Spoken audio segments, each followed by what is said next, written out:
Good evening, friends, and welcome to Coffee and a CB. It's great to have you joining us tonight. Some of you have been with us before, but I'm here with some of my colleagues and friends from the seminary as our tonight focus, and I'll be introducing them to you in just a few moments. But let me just tell you why we call this Coffee and a CB. We are here with a cup of coffee and some cinnamon buns, and we are trying to lure you back to campus for a visit. We'd love to have you come and sit in a class or sit in a chapel service, or maybe even take a course, come watch an athletic event, or come join us at Christmas or for graduation. But we want to encourage you to come back to your alma mater and see for yourself the good things that God is doing in our midst. So great to have you here with us tonight. Let me just share a little bit of an update with you on how we're doing as an institution, and then I'll introduce my colleagues and friends to you. It is 3 weeks till the end of college, our college term. High school, of course, and seminary will continue, but graduation is on April 22nd. And frankly, we've got a lot of stressed out students right now, so they're pushing to the end. So you can be praying for them as you think about them in these final days in the college. But let me tell you about some of the things that have gone. We've had a really good semester. And let me just give you a few highlights. We had a missions conference here back in January that was really student-inspired and student-led, and that was very encouraging to see. We had an alumni week where many of you came back to campus for a very full and rich weekend we had together. We had a number of athletic events and banquet and some opportunity to attend some classes and some panel discussions. We also had a conference, an apologetics conference, actually in partnership with Apologetics Canada, that pivoted around the whole theme of identity. And of course, identity and sexuality issues are such a significant, pressing concern for culture, society, certainly for our young adults. Ellen was involved in one of the panel discussions and in one of the workshops, and she may tell you a little bit more about that later. But we hosted that conference as well. Let me give you a snapshot of some of our athletic activities this past semester. Well, really this past year, but help me out if I mess something up here, friends. But let me just tell you that our athletic teams play in the Alberta League, and I'm happy to say that our men's volleyball team went to playoffs in Alberta. Won gold in the Alberta conference, and then went to nationals in Toronto, and there achieved bronze status. And it was a great celebration. And for comparatively, our little school punching well above our weight class and doing so well against some of the larger colleges all across Canada. Our women's basketball team also went to playoffs in Alberta and came home with bronze. Our women's volleyball also went to playoffs. And our Clipper hockey team had the most winning season they've ever had. And we even had some playoffs here on our campus as well. And it was the first time to ever have a playoff series here on campus. So we've had a wonderful season for our sports teams. Let me just tell you, and I want to give you assurance and confidence that your alma mater continues to hold fast to our mission. Briercrest is a community of learning that calls students to seek the kingdom of God, to be profoundly shaped by the scriptures, and be formed spiritually and intellectually for lives of service.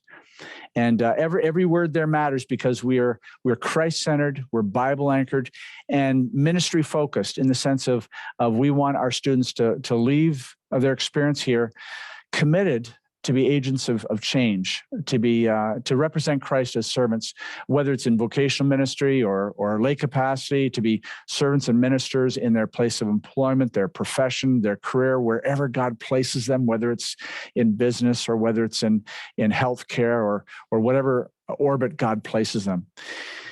And I want you to have that confidence that we continue to deliver an education that disciples.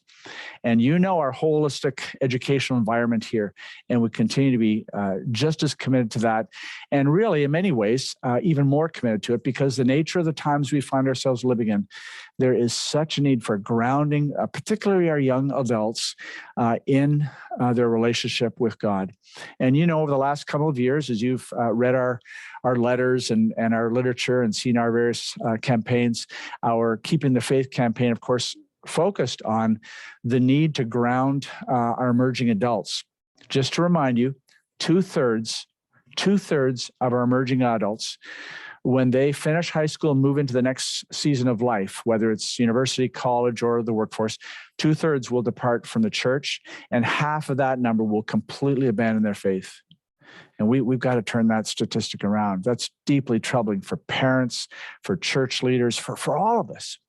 But we also know that even spending as little as a year in a place like Briercrest or an intense discipleship setting, that will help ground them and help them become part of the 1/3 retention rate. So we're so committed to what we do, to equipping the church, to engage in the world, and of course, to educating disciples. And so later on this evening, you'll have an opportunity to ask some questions about how we're doing as a whole. But tonight, our focus for our conversation will be the seminary. And I'd like to introduce my colleagues to you. This is Ellen Duffield. Ellen is the coordinator of the Paul Magnus Center for Leadership and Management Studies. And she's also an adjunct professor with our MA Leadership and Management program. She's also a wife, a mom, a grandmother. In her spare time, she likes to read, she likes to canoe, and she likes to hike. And she tells us that she'd like to improve her abysmal archery skills. So there may be some questions about that later, Alan, so we'll learn more about that. Thank you for working with us. Thank you for being a part of the mission of Briercrest. Thank you. Here, this is Jason Mills. Jason is the dean of our seminary, Dr. Jason Mills. Jason just begun this past August, so he's new with us, still in some ways learning the ropes, and yet he's plunged in with both feet and doing a wonderful job. He moved here from Ontario with his wife, Erica, and their son, Elijah. He's just finishing up his first year of studies with us here at the college, and his daughter, Shauna, is in her last year studies at Tyndall University in Toronto, and she's studying psychology. Jason is an ordained Free Methodist pastor, and in his spare time, he does some chaplaincy work, serves as a reservist military chaplain. And so we are so pleased with the fact that God has brought him here to join us. So Jason, thanks for partnering with us and for your leadership. Thank you. Your teaching. And Samuel Jung. We're grateful for Samuel as he's joined us. He is our Seminary Enrollment Services Coordinator. Want to get that term right, Samuel? Yes. And he has 4 lovely children, and he's also a pastor at New Life Center in Moose Jaw, as well as working with us. And he comes from South Korea, and boy, he's been through a number of programs here. He has his AA, his BA, his Master's in Christian Ministry as well. And he's recently started his psychology, his Master's of Counseling degree as well. So he is just going to be so loaded with all of the best of Briercrest. And you'll learn a little bit more about what he does. But if you have questions about the seminary, he's your go-to guy. So feel free to engage Samuel in some of your questions. Samuel, thank you for being a part of the mission of Briercrest. Grateful you're part of us.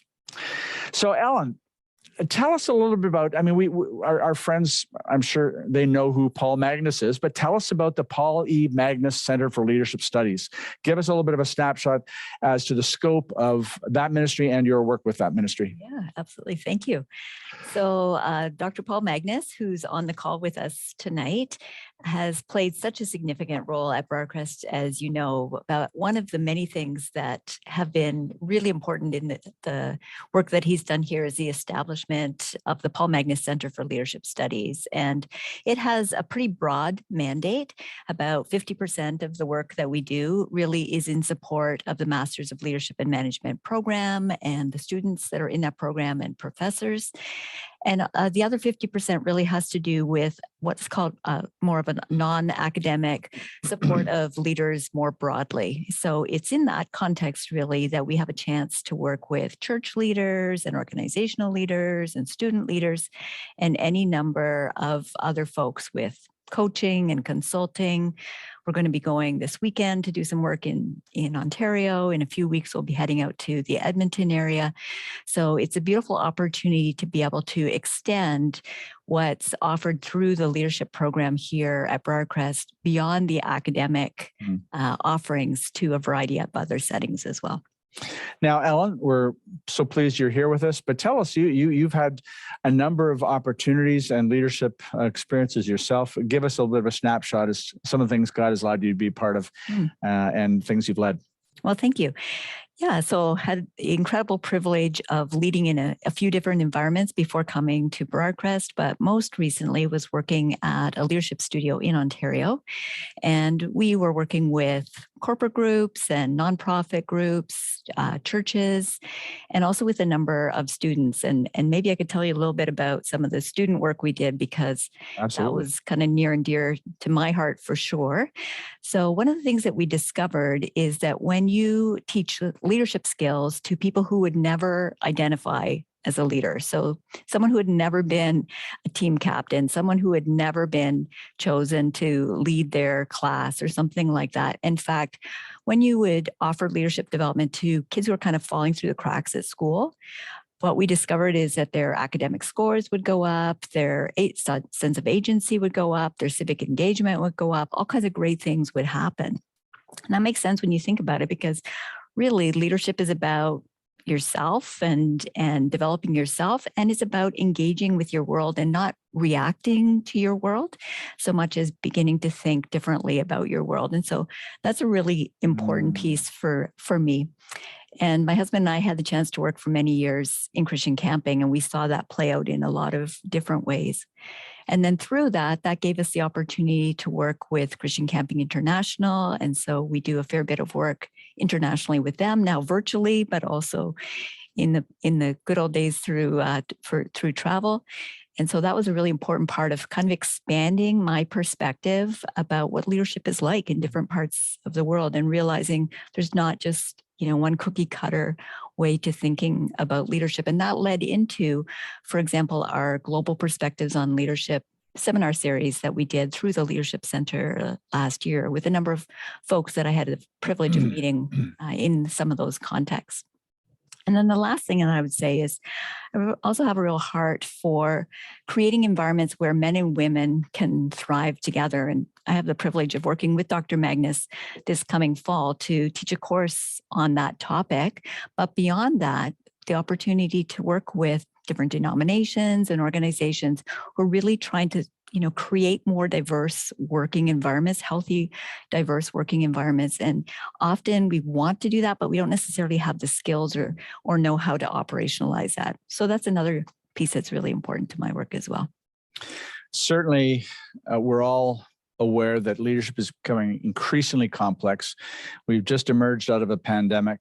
What are some trends that you're seeing in leadership that we should be observing and making note of, and perhaps adjusting to, or perhaps increasing our skills with? But what are some trends you see taking place? Yeah. So great question, because this is very true that things have changed significantly in the leadership world in the last few years, and people quite candidly are struggling to keep up. So I would say there's a couple of things that stand out to me. One is that leaders are weary and they're tired of change. And usually leaders love change and they love to initiate change, but it's like enough is enough. And so a lot of leaders are weary, but also a lot of employees are weary. In fact, recent research document just came out from 2023 from Development Dimensions International that for the last 23 years has been doing a poll around the world. And the number one trait that thousands of leaders said is the most important trait for great leaders to have in this day is empathy. And I know that we talked about that a little bit, Jason, about how that's quite a change from what we used to see, where it used to be about strategy or vision or those kinds of things. So I think things have really significantly changed. But then the other piece is in times of uncertainty, we don't necessarily know what's around the corner, but we want to know that we've got the right team there and the right kind of processes in place, and that we are ready and prepared spiritually and prepared as much as we can in terms of our leadership development, so that when we turn that corner, we have the confidence that we're going to know how to respond in that situation, adaptive confidence. And that's a really big thing in leadership right now, this whole idea of adaptive confidence.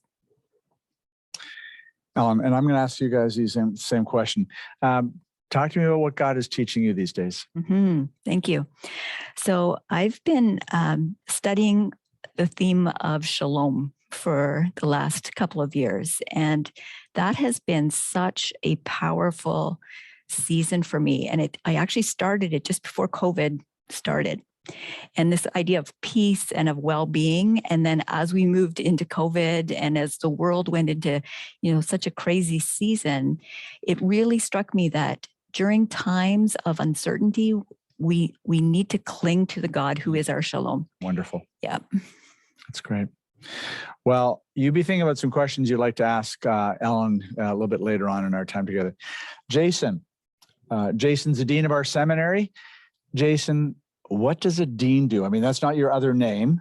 That's a role you have. That's right. Tell us a little bit about what a dean does. Good question. I don't really know, but I'll tell you what I do.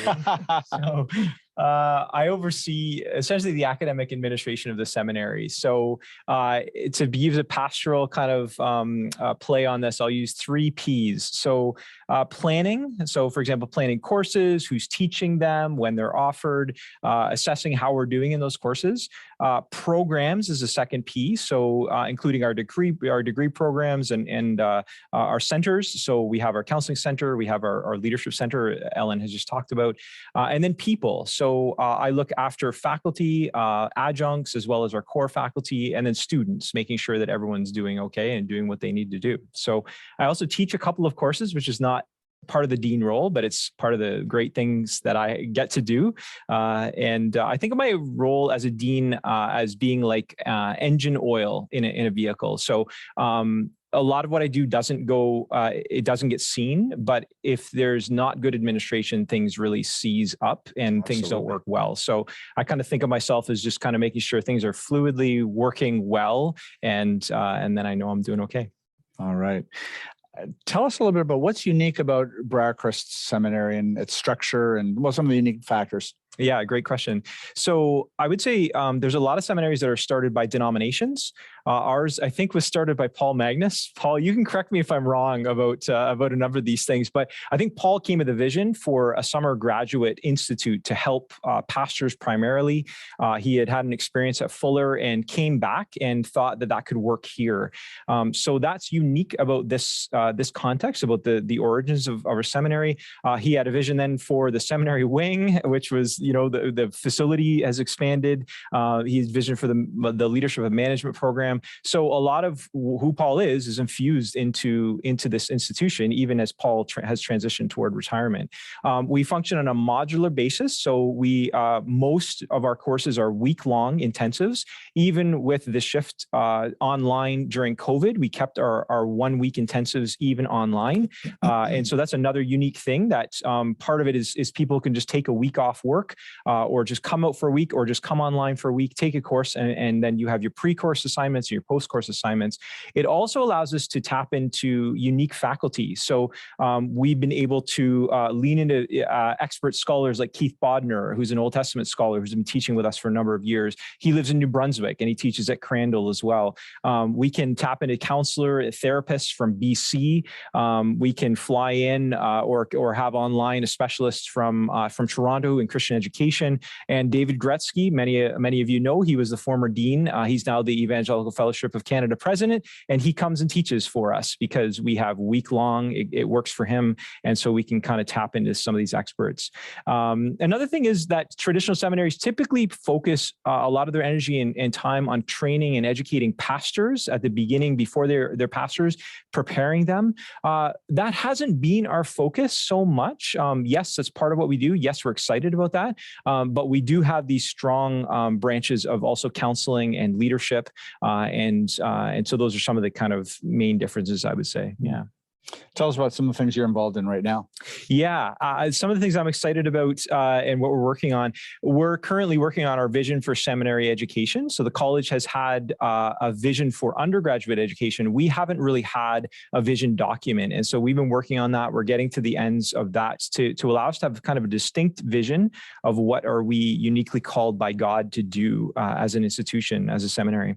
I am excited about reaching out to evangelical denominational leaders. If you are one, or if you know one, I've been able to connect with a number of them, but there are many of them. And it's my way of saying, here's who we are, we exist, and we want to help you and support you. So not only is it my way of saying, what do you need most from a seminary, but also are there people that you can send us that would be helpful for everyone. I'm excited about offering some specialized courses. So this fall and into this winter, so fall of 2023 into winter 2024, we're going to be offering a course in chaplaincy. We're going to be offering a course on multivocational ministry. We're seeing that more and more small churches and multivocational pastoral ministry is a reality. So we want to tap into that.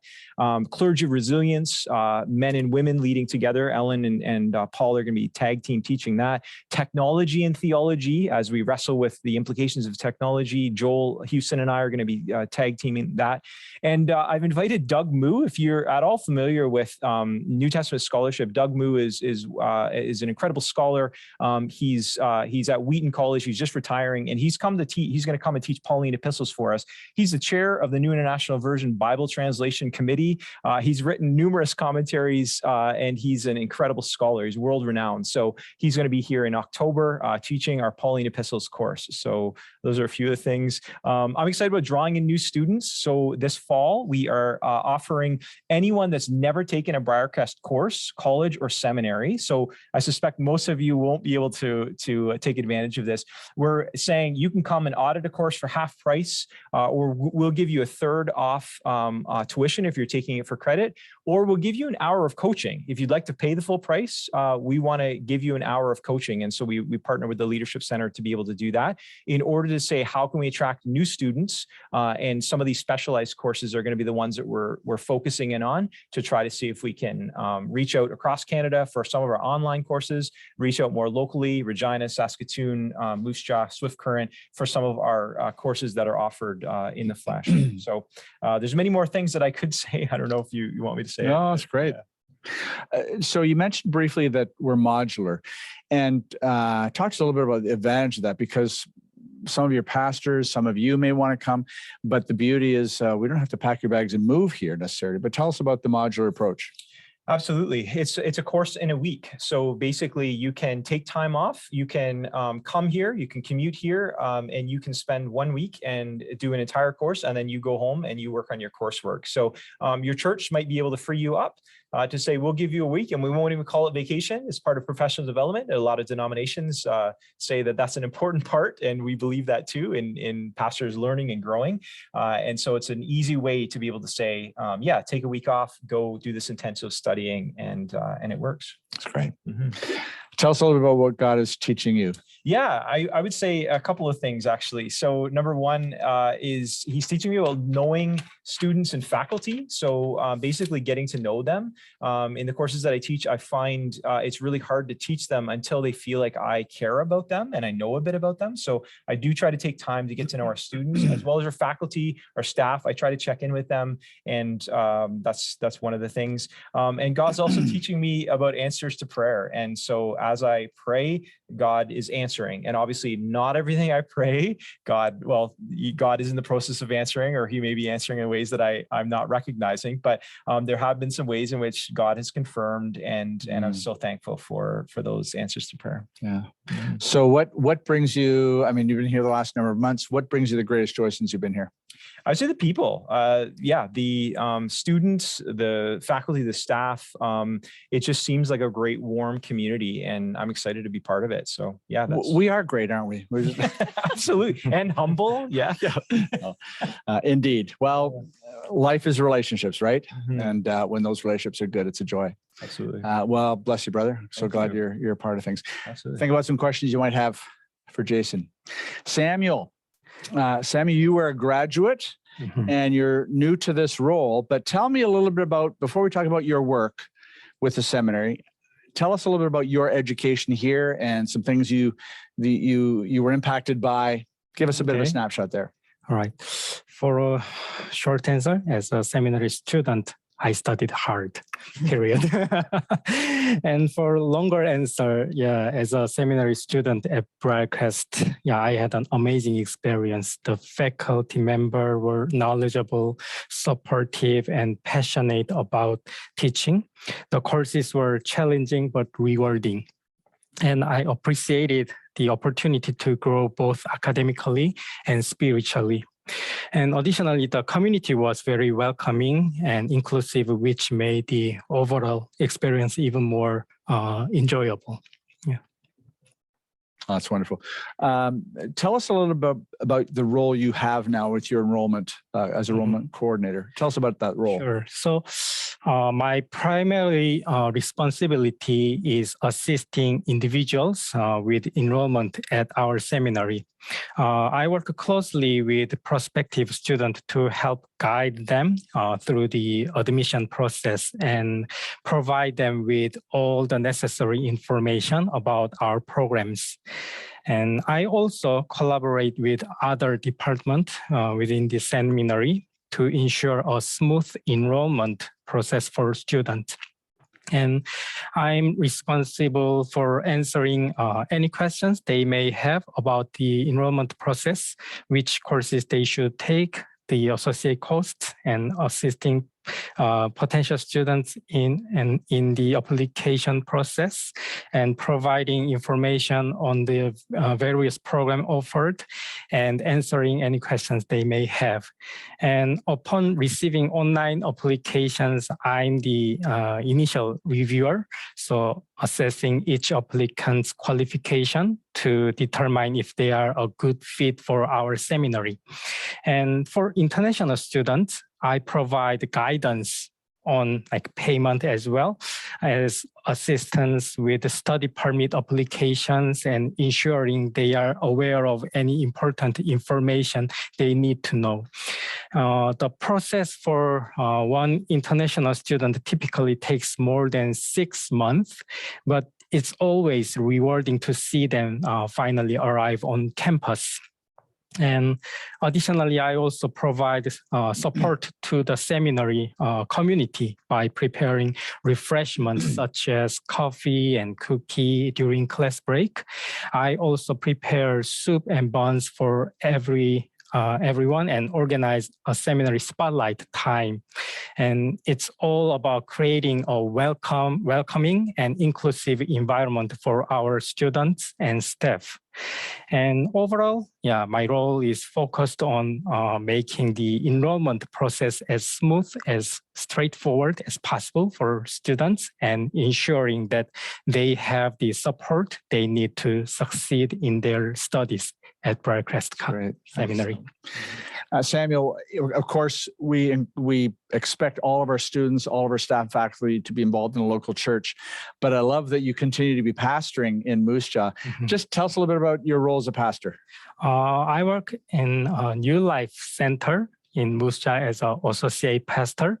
So I actually do almost everything. When lead pastor is away, then I preach, and usually I lead worship service as well, and also time to time make visitation and do some administration work as well. Well, I was with your church a few months ago, and you gave a great message. Thank you. So tell us about how God's at work in your life. What are some things that are keeping you fresh in your walk with God? Good question. So, I always open my day with word and prayer. And I always pray for people I will meet or email or call. And that's always helpful. And lately, I've been learning to rely more on God's strength and wisdom in my personal and professional life. And it's easy to get caught up in our own abilities and forget that everything we have is a gift from God. So I've been trying to cultivate a habit of prayer and meditation on God's word to stay connected with Him and seek His guidance. And overall, I believe that staying fresh in my walk with God is essential for my effectiveness in work and in life. And I'm grateful for the opportunities to learn and grow that He provides. Yeah, wonderful. Well, Samuel, we're so grateful. You're part of the team here.